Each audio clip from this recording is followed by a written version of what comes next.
स्वागत करते हैं आप सभी का हमारे इस वीडियो में। बिहार में शिक्षा व्यवस्था को लेकर हमेशा विवाद होता रहा है और सरकार भी बिहार के बेहतर शिक्षा गुणवत्ता के लिए हमेशा कुछ न कुछ पहल करते आ रहे हैं। इसी बीच बिहार सरकार ने 10 अप्रैल को शिक्षक भर्ती के संबंध में एक फैसला लिया है। इसमें अब अस्थायी शिक्षकों की बहाली होगी और इसके लिए मुख्यमंत्री नीतीश कुमार के मंत्रिमंडल ने एक नए नियमावली को मंजूरी दी है।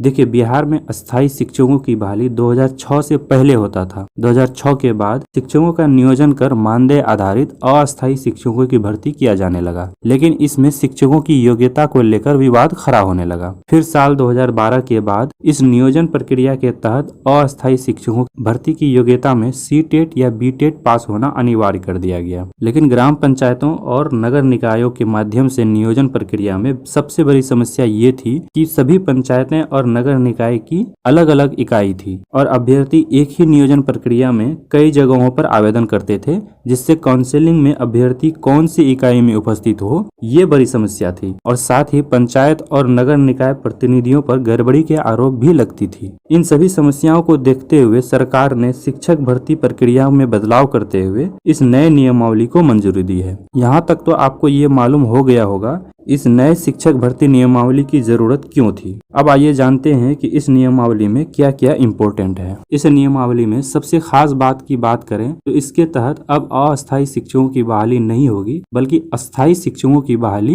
की जाएगी। यानी 2006 के बाद से जो चरण दर चरण शिक्षकों का नियोजन हुआ करता था, अब वो नहीं होगा। अब कक्षा 1 से 12वीं तक के शिक्षकों की बहाली आयोग के माध्यम से होगी, जिसके लिए आयोग एक अलग दक्षता परीक्षा लेगा। इस नियमावली में साफ बताया गया है कि C-TET और B-TET पास अभ्यर्थी ही आयोग द्वारा आयोजित परीक्षा में शामिल हो सकेंगे। साथ ही अभ्यर्थी का बिहार के अस्थायी निवासी होना अनिवार्य रहेगा। पूर्व से नियोजित अस्थायी शिक्षक भी अगर अस्थायी शिक्षक बनना चाहे तो उन्हें ये दक्षता परीक्षा पास करना होगा। अगर पूर्व से नियोजित शिक्षक इसमें शामिल नहीं होते हैं या दक्षता परीक्षा पास नहीं कर पाते हैं तो वह पहले की तरह ही नियोजित शिक्षक के रूप में कार्यरत रहेंगे, उस पर कोई प्रभाव नहीं पड़ेगा। इसके अलावा जो शिक्षक 2012 से पहले ही नियोजित हुए हैं उनके लिए इस दक्षता परीक्षा में शामिल होने के लिए B-TET या C-TET पास होना अनिवार्य नहीं होगा। कोई भी अभ्यर्थी इस दक्षता परीक्षा के लिए मैक्सिमम 3 अटेम्प्ट ही दे सकेंगे। आरक्षण की बात करें तो कक्षा 1 से 8वीं तक के शिक्षकों की नियुक्ति में महिलाओं को 50% का आरक्षण होगा। इसके अलावा सामान्य प्रशासन विभाग द्वारा लागू आरक्षण के प्रावधान भी इसमें लागू होंगे, जिसके अनुसार 9वीं से 12वीं तक की कक्षा में महिलाओं को 35% का आरक्षण मिलेगा। आयु सीमा की बात करें तो प्राथमिक एवं मध्य विद्यालयों के शिक्षक अभ्यर्थियों की न्यूनतम आयु 18 वर्ष एवं माध्यमिक और उच्च माध्यमिक विद्यालयों में न्यूनतम आयु 21 वर्ष होगी।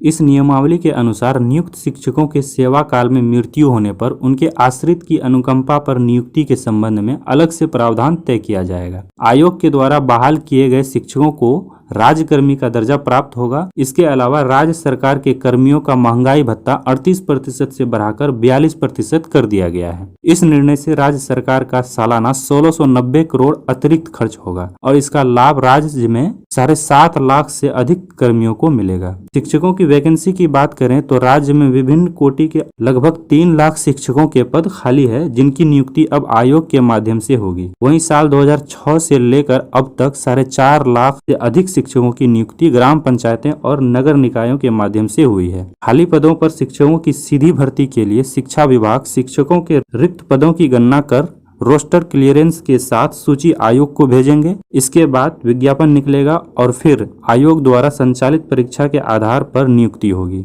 अब इसका विरोध क्यों हो रहा है तो देखिए, इसके विरोध करने वालों में 2 धाराओं के अभ्यर्थी हैं। एक वो जो पहले से नियोजित शिक्षक हैं, दूसरा वो जो 7वां चरण की बहाली का इंतजार कर रहे थे। नियोजित शिक्षकों का आर्गुमेंट ये है कि उन्हें बिना परीक्षा के ही नए नियमावली के तहत बहाल शिक्षकों में समायोजित किया जाए, यानी उन्हें राज्यकर्मी का दर्जा दिया जाए। वहीं दूसरा जो अभ्यर्थी 7वां चरण का इंतजार कर रहे थे उनका आर्गुमेंट ये है कि 7वां चरण का इंतजार तो वे लोग पिछले 3-4 साल से कर रहे हैं, उस वक्त से ही वे शिक्षक बनने के लिए एलिजिबल हैं, तो अब फिर से एग्जाम क्यों लिया जा रहा है। इसका विरोध होने का एक बड़ी वजह यह भी है कि 11 पन्नों की इस नियमावली में सैलरी और सुविधाओं से संबंधित कुछ क्लियरिटी नहीं है। हालांकि इस विरोध का सरकार पर कुछ असर पड़ता नहीं दिख